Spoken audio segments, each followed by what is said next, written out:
Baik, terima kasih kepada moderator yang telah memberikan kesempatan kepada saya untuk mempresentasikan tugas akhir. Kali ini saya akan mempresentasikan tugas akhir profesi kependidikan, yakni tentang rencana menjadi pendidik profesional di masa depan. Namun sebelum lanjut teman-teman, saya akan memperkenalkan diri terlebih dahulu. Nama saya Sukron Mamun dengan NIM E1B020153. Nomor WA 085961460807. Oke, baik teman-teman, kita lanjut. Nah, di sini walaupun saya masih kuliah dan masih semester 1, namun saya sudah memiliki rencana di semester 1 ini saya targetkan IPK saya minimal 3,00 karena dengan IPK 3,00 saya bisa melanjutkan ke semester berikutnya tanpa harus mengulang mata kuliah yang sudah saya pelajari di semester 1. Nah, di sini cara saya meningkatkan IPK saya supaya bisa menjadi 3,00 atau lebih. Saya harus belajar lebih giat dan belajar lebih tekun lagi supaya bisa menguasai mata kuliah yang saya pelajari di semester 1 ini. Begitu juga seterusnya. Adapun rencana saya di masa depan, bagaimana seharusnya saya menjadi pendidik atau guru di masa depan nanti. Setelah saya selesai kuliah dan kemudian saya diterima menjadi guru di salah satu sekolah, baik itu di SMP maupun di SMA, saya sudah memiliki rencana dari sekarang dalam mendidik peserta didik, di mana rencana saya itu harus bisa membangun karakter peserta didik untuk lebih giat dan terampil dalam proses pendidikan. Cara yang harus saya gunakan dalam mendidik peserta didik supaya peserta didik lebih giat dan terampil dalam proses pendidikan, yakni dengan metode belajar sambil bermain.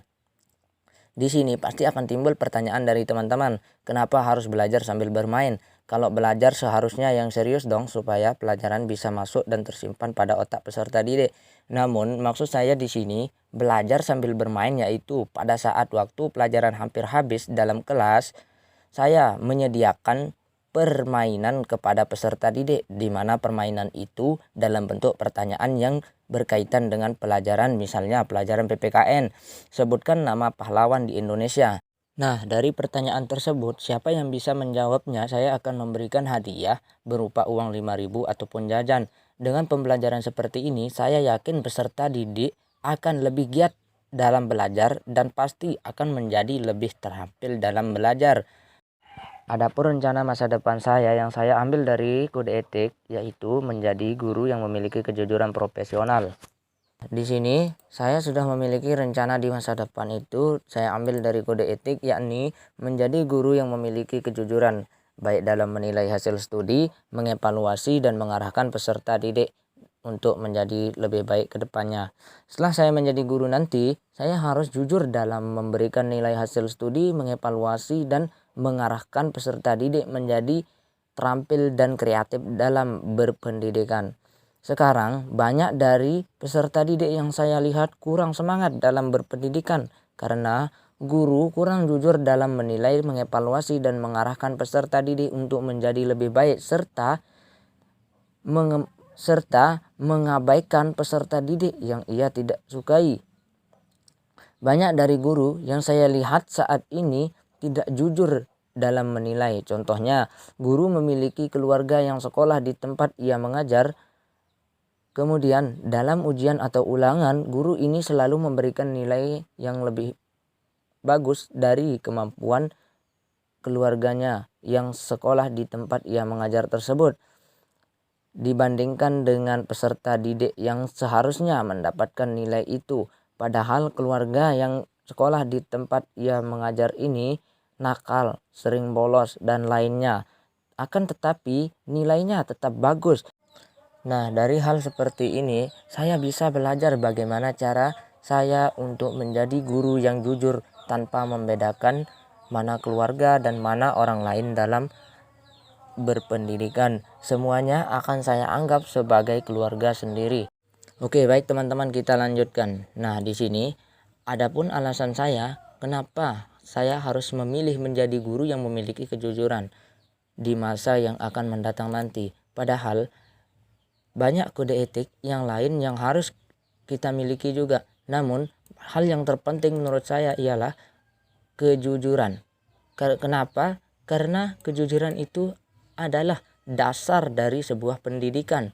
Maksudnya ialah jika dengan saya menerapkan kejujuran pada peserta didik, maka kejujuran tersebut pasti akan diikuti oleh peserta didik itu sendiri. Di mana kejujuran yang saya maksud yaitu kejujuran dalam menyampaikan informasi-informasi yang valid atau benar kepada peserta didik di saat perkumpulan antara guru dan peserta didik, di mana perkumpulan tersebut baik dalam apel bendera dan lain sebagainya. Jika informasi yang diberikan kepada peserta didik itu benar atau valid, maka peserta didik dengan sendiri akan mengikuti sikap gurunya yang jujur, dan peserta didik itu pasti akan menerapkan sikap jujur tersebut di lingkungan masyarakatnya masing-masing. Baik teman-teman, kita lanjut lagi. Di sini adapun tugas seorang guru yaitu mendidik, melatih, mengarahkan, menilai, membina, dan mengevaluasi peserta didik untuk membangun karakter dan sikap jujur serta kedisiplinan bagi peserta didik. Nah, di sini jika suatu saat nanti saya menjadi seorang guru baik di SMP maupun di SMA, saya akan membangun karakter serta sikap peserta didik untuk menjadi jujur dan disiplin dalam melakukan segala sesuatu. Nah, cara saya untuk membangun karakter serta sikap peserta didik menjadi jujur dan disiplin yaitu dengan saya memberikan kesempatan bagi peserta didik untuk menjadi pemimpin dalam kelas, di mana pemimpin itu harus jujur dan disiplin dalam melakukan segala sesuatu. Di sini maksud saya ialah jika saya sudah memberikan tugas kepada peserta didik, maka saya akan menyuruh peserta didik tersebut maju satu persatu ke depan untuk mempresentasikan hasil tugasnya supaya bisa meningkatkan kedisiplinan dan kejujuran peserta didik dalam mengerjakan tugas. Karena di sini banyak yang saya lihat dari peserta didik sekarang tidak bisa apa-apa tanpa melihat jawaban dari temannya. Jadi dengan cara saya seperti ini, saya yakin bisa meningkatkan kejujuran dan kedisiplinan peserta didik dalam mengerjakan tugas. Bukan hanya kejujuran dan kedisiplinan saja yang ditingkatkan oleh peserta didik tersebut, namun dengan cara seperti ini juga peserta didik juga akan memiliki mental dalam melakukan segala sesuatu, baik di dalam lingkungan keluarga maupun masyarakat ataupun juga bisa di dalam lingkungan pendidikan. Baik teman-teman, kita lanjutkan lagi. Di sini adapun guru harus jujur. Kalian pasti akan bertanya, kenapa guru harus jujur? Dalam hal ini saya berpikir jika saya menjadi seorang guru nanti, saya akan bersikap jujur dalam mengarahkan, melatih, menilai, dan mengevaluasi peserta didik supaya peserta didik menjadi lebih terampil dan kreatif dalam pendidikannya. Karena kejujuran seorang guru kepada peserta didik itu bisa mempengaruhi peserta didik untuk menjadi lebih giat dalam belajar, terampil di muka umum ataupun dalam pendidikan itu sendiri. Hal ini juga akan membuat sekolah di mana tempat peserta didik itu belajar atau tempat saya mengajar itu menjadi bisa mewujudkan visi dan misinya. Selain itu, dari keterampilan peserta didik tadi, itu setidaknya akan membuat orang tua dari peserta didik tersebut senang dan gembira melihat anaknya bisa terampil, kreatif dalam pendidikan. Baik teman-teman, kita lanjutkan lagi. Nah, di sini ada juga kejujuran guru dalam membina karirnya. Mendaya gunakan pengalaman, kemampuan, dan pengetahuannya untuk melakukan segala sesuatu yang berkaitan dengan pendidikan. Nah, di sini ketika saya menjadi seorang guru nanti, saya akan jujur dalam mendaya gunakan kemampuan dan pengetahuan yang saya miliki untuk mendidik peserta didik supaya peserta didik itu bisa dan mampu untuk menguasai pelajaran atau materi yang saya berikan kepada peserta didik tersebut. Hal ini akan membuat peserta didik semakin semangat dalam proses pendidikannya. Adapun pengalaman yang saya miliki akan saya gunakan untuk mengarahkan peserta didik dalam meningkatkan kemampuan peserta didik itu sendiri. Baik teman-teman, kita lanjutkan. Di sini adapun kejujuran guru dalam menghadapi tantangan.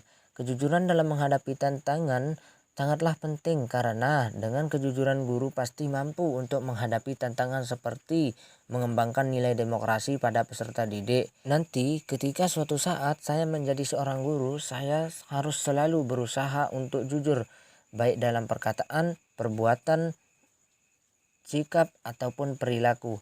Dengan kejujuran, saya pasti mampu untuk menghadapi tantangan-tantangan yang akan saya hadapi nanti. Dalam hal ini, di masa depan nanti, saya akan menanamkan nilai-nilai Pancasila kepada peserta didik supaya peserta didik tersebut bisa tahu bagaimana arti dari sebuah kejujuran. dan peserta didik pasti bisa menerapkan kejujuran yang diberikan oleh seorang guru di lingkungan masyarakatnya masing-masing. Baik, mungkin cuma itu dari saya. Saya ucapkan terima kasih kepada moderator yang sudah memberikan kesempatan kepada saya mempresentasikan tugas akhir saya ini. Jika ada kesalahan pada diri saya, mohon dimaafkan, dan jika ada kekurangan dalam menyampaikan materi, mohon dimaklumi. Saya masih baru belajar. Yang intinya, semoga kita semua sukses menjadi guru yang jujur di masa mendatang, dan semoga apa yang kita cita-citakan terwujud, serta semoga kita semua di kelas E ini menjadi guru yang jujur, amanah, ikhlas dalam mengajar, dan bertanggung jawab dengan pekerjaan yang kita lakukan nanti di masa mendatang. Sekian, terima kasih dari saya. Wassalamualaikum warahmatullahi wabarakatuh.